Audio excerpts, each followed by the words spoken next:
નમસ્તે બાળમિત્રો, કેમ છો? બધા મજામાં છો ને?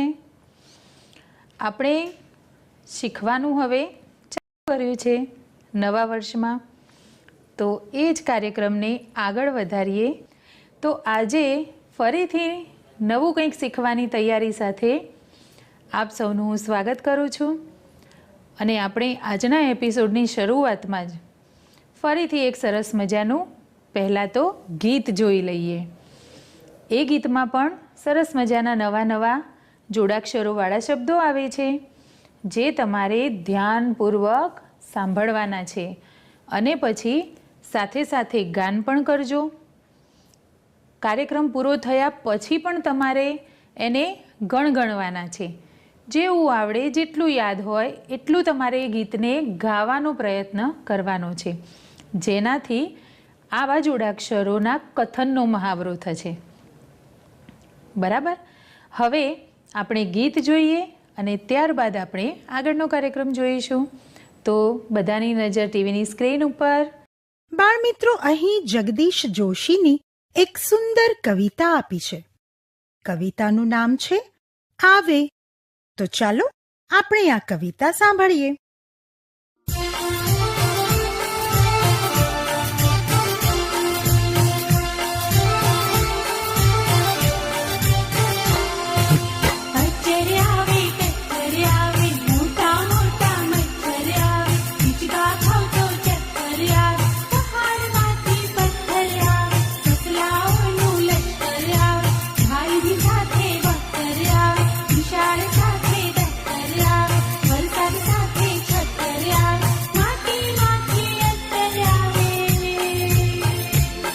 બાળમિત્રો, ગીત ગાવાની કેવી મજા આવી?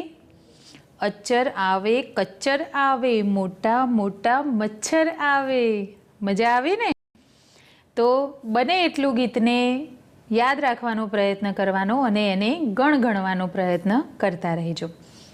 એમાં આવેલા નવા શબ્દો લખજો પણ ખરા. બરાબર? હવે આપણે બીજી એક નવીન પ્રવૃત્તિ કરવાના છીએ. એમાં આપણે એક સરસ મજાના ફકરાનું વાંચન કરવાના છીએ. ટીવીની સ્ક્રીન ઉપર તમને પણ હું વાંચન કરીને બતાવીશ અને સાથે સાથે તમારે પણ ત્યાં બેઠા બેઠા એનું વાંચન કરવાનું છે. તો આપણે સૌ પ્રથમ વાંચન કરીએ. બાળમિત્રો, અહીં તમને ટીવીની સ્ક્રીન ઉપર એક ફકરો દેખાય છે. તો આપણે આ ફકરાનું વાંચન કરીએ. સૌ પહેલાં અહીં ઉપર કંઈક લખેલું છે અને એ અલગ કલરથી છે અને નીચે ફકરો અલગ કલરથી છે. એનો મતલબ કે આ જે ઉપર જે શબ્દ લખેલો છે એ આ ફકરાનું શીર્ષક છે. જેવી રીતે વાર્તાનું શીર્ષક હોય ને, આપણે વાર્તા સાંભળી, મોટી લાંબી વાર્તા હતી, પણ વાર્તાનું શીર્ષક શું હતું? નાનીને ઘેર જવા દે. એ વાર્તાનું નામ હતું. એવી રીતે આ ફકરાનું શીર્ષક છે ચારું.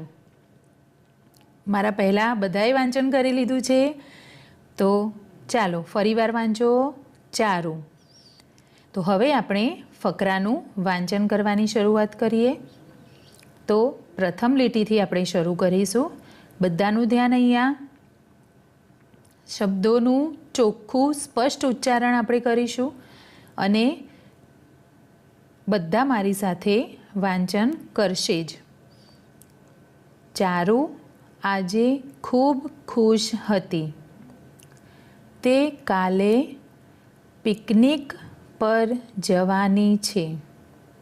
તે પોતાની બેગમાં સામાન મૂકતી હતી.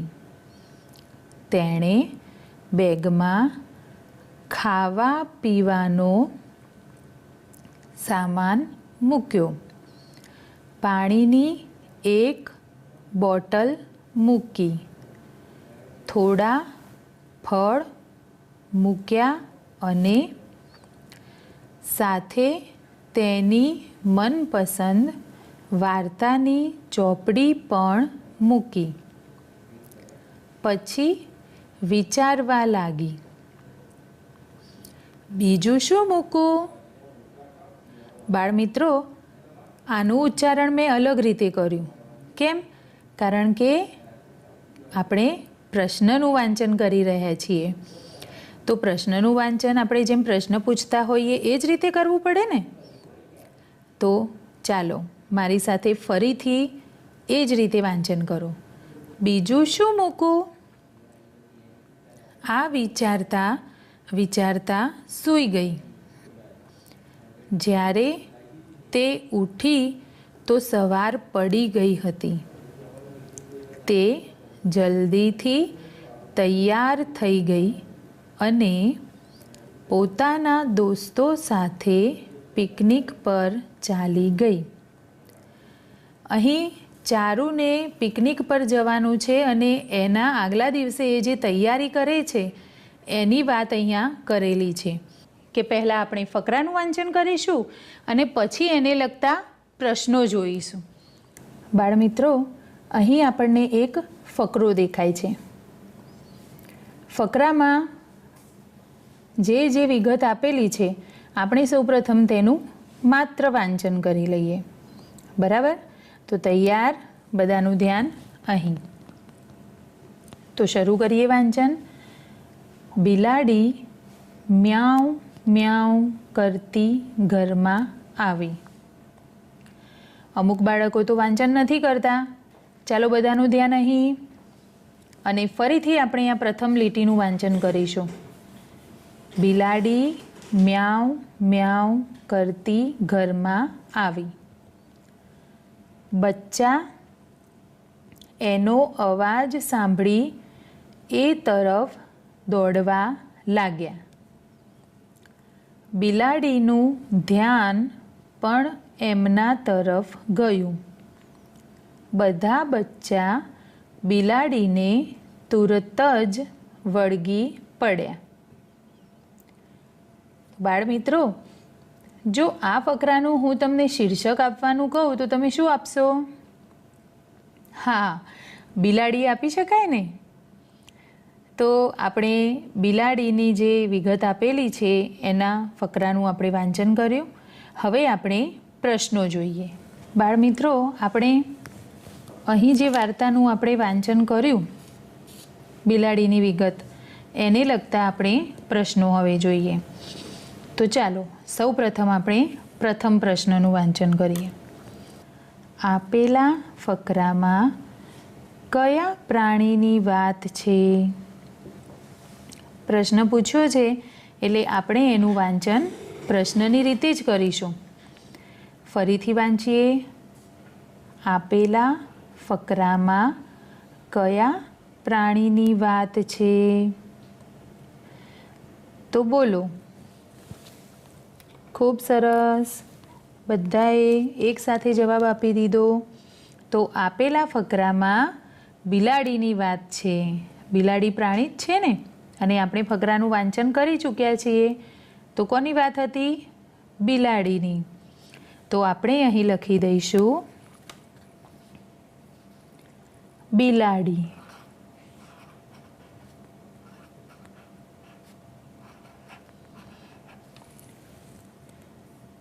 તો જવાબ થઈ ગયો.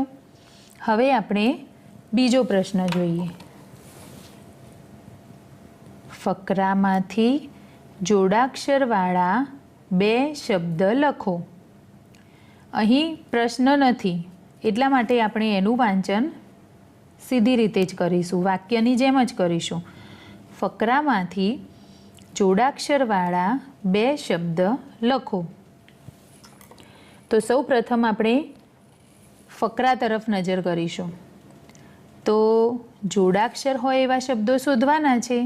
ચાલો પ્રથમ લીટીથી શરૂ કરીએ. બિલાડી એ તો જોડાક્ષર નથી. મ્યાઉ, હા, તો આ જોડાક્ષર છે.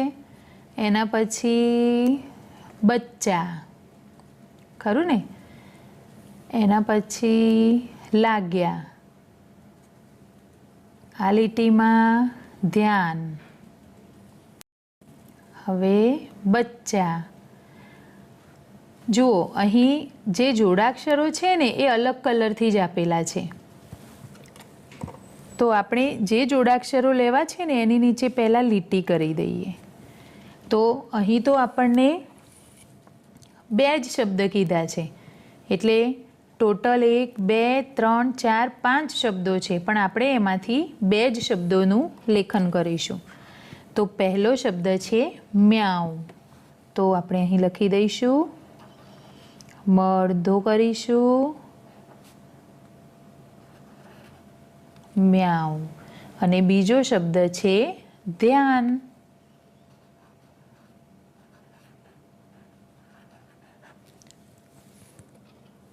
તો આપણે બીજા પ્રશ્નનો પણ જવાબ લખી દીધો. હવે આપણે ત્રીજો પ્રશ્ન જોઈએ. તો સૌપ્રથમ આપણે પ્રશ્નનું વાંચન કરીએ. બિલાડીને કોણ વળગી પડ્યું? જુઓ બાળમિત્રો, પ્રશ્ન છે તો એનું વાંચન હું પ્રશ્નની જેમ જ કરું છું. તો તમારે પણ જ્યારે પ્રશ્નનું વાંચન કરવાનું આવે ત્યારે આ જ રીતે વાંચન કરવાનું છે. એની ઓળખ છે આ ચિહ્ન. આ ચિહ્ન જ્યારે હોય એટલે સમજી લેવાનું કે આ એક પ્રશ્ન છે. તો આપણે વાક્યનું વાંચન કરીએ.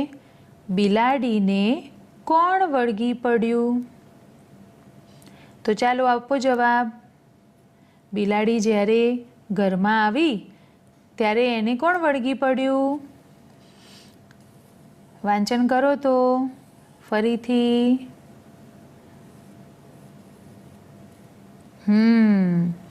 બચ્ચા બિલાડીને તુરત જ વળગી પડ્યા. છેલ્લા વાક્યમાં આ પ્રશ્નનો જવાબ છે. તો ચાલો, કોણ વળગી પડ્યું? તો બચ્ચા.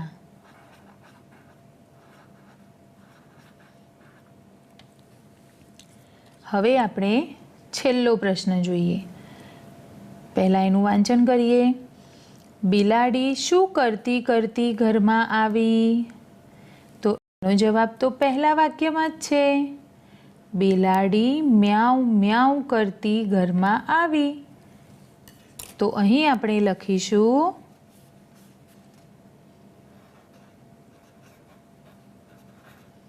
મ્યાઉ મ્યાઉ.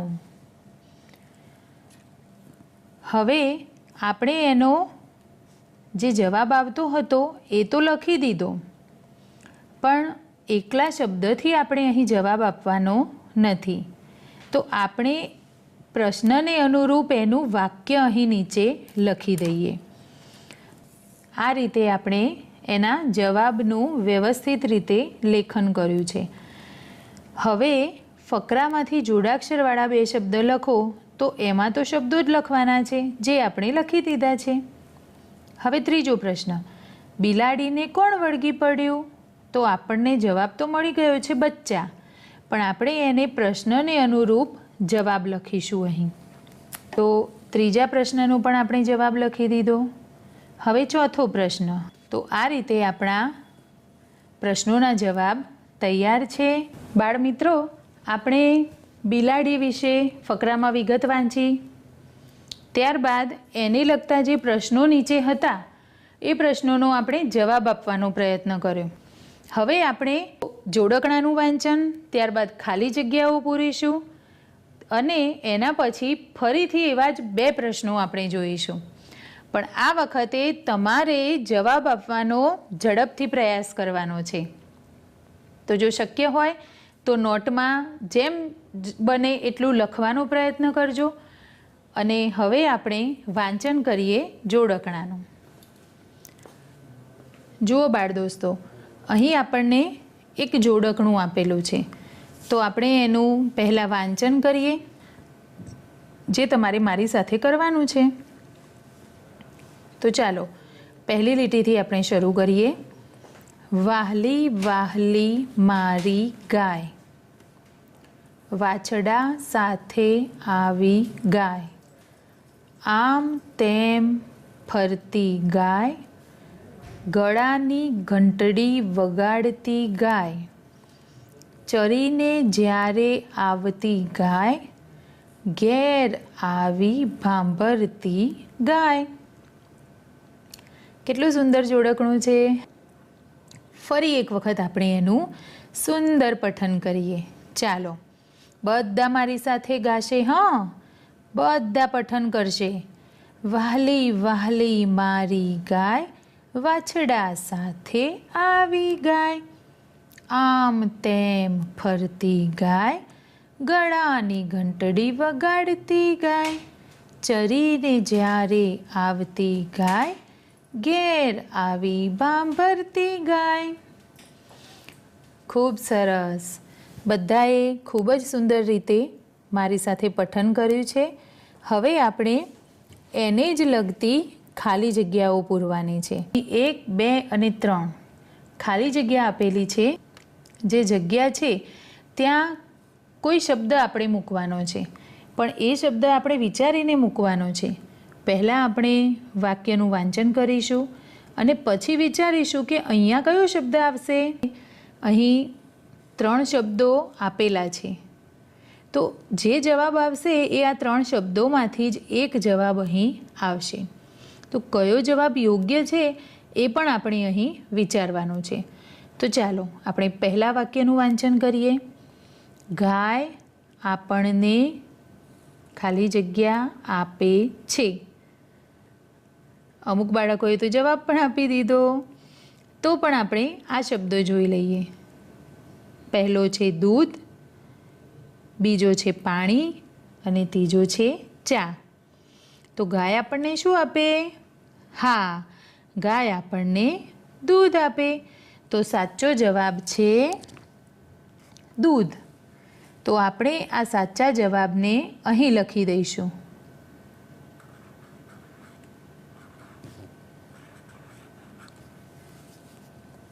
તો આપણું વાક્ય તૈયાર થઈ ગયું. અહીં ગાય આપણને દૂધ આપે છે.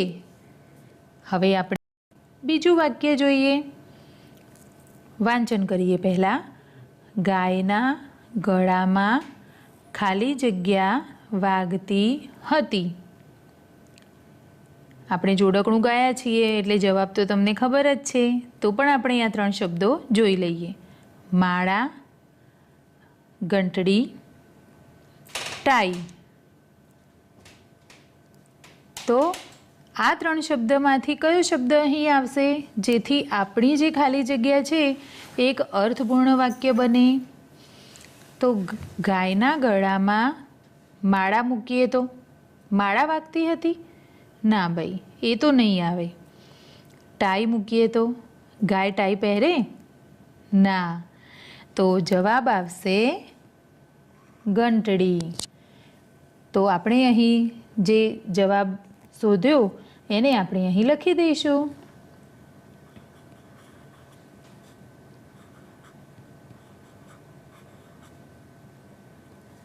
ઘંટડી.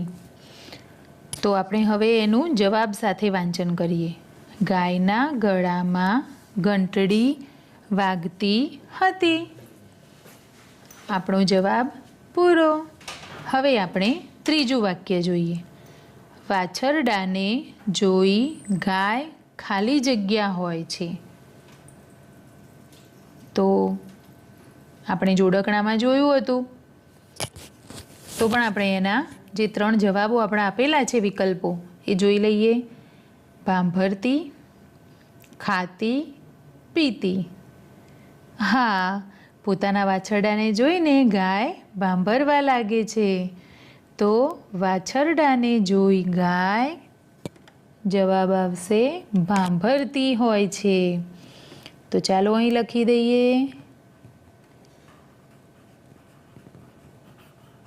ભાંભરતી. તો 3 ખાલી જગ્યાઓનો આપણે સાચો જવાબ એના વિકલ્પોમાંથી શોધીને લખી દીધો છે.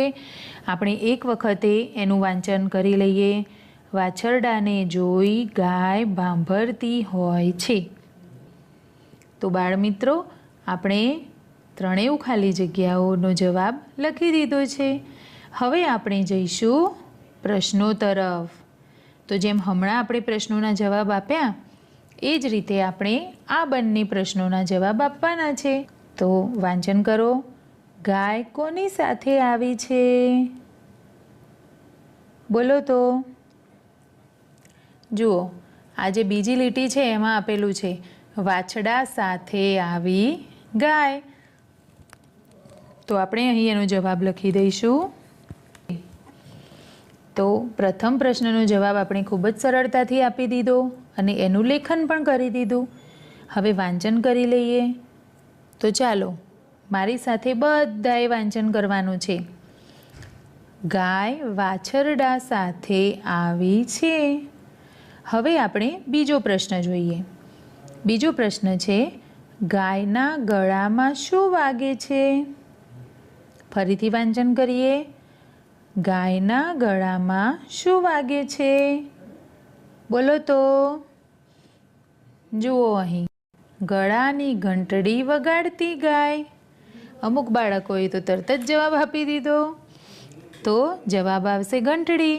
તો આપણે અહીં લખીશું, ગાયના ગળામાં ઘંટડી વાગે છે. તો આપણે જોડકણાનું વાંચન કર્યું. એમાંથી જ જવાબ આવે એવી 3 ખાલી જગ્યાઓ પૂરી અને 2 પ્રશ્નોના જવાબ લખ્યા. હવે આપણે એવા જ ભાગ પાડીને મૂળાક્ષરોનું વાંચન કરીશું જેની અંદર જોડાક્ષરો આવે છે. તો એવા જોડાક્ષરોયુક્ત શબ્દોનું વાંચન કરવાનું છે અને એ પણ સાચી રીતે. તો તૈયાર? બધાની નજર સ્ક્રીન ઉપર.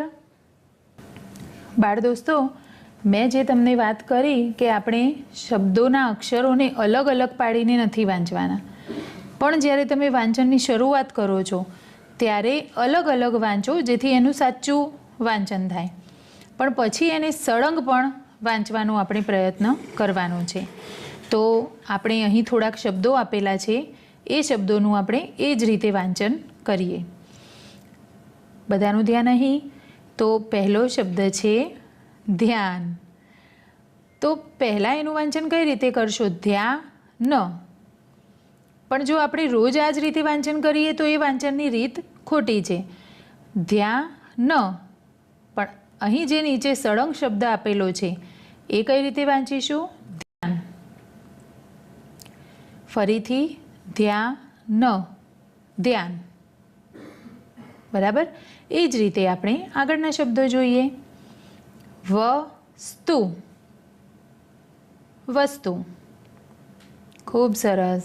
હવે બધાને ખ્યાલ આવી ગયો છે. તો આગળના શબ્દો પણ એ જ રીતે આપણે વાંચીએ.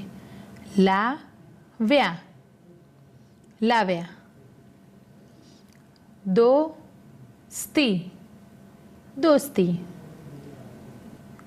ખૂબ સરસ. હવે આપણે આ શબ્દ જોઈએ. આરોગ્ય.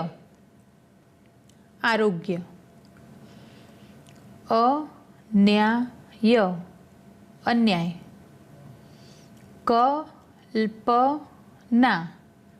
કલ્પના.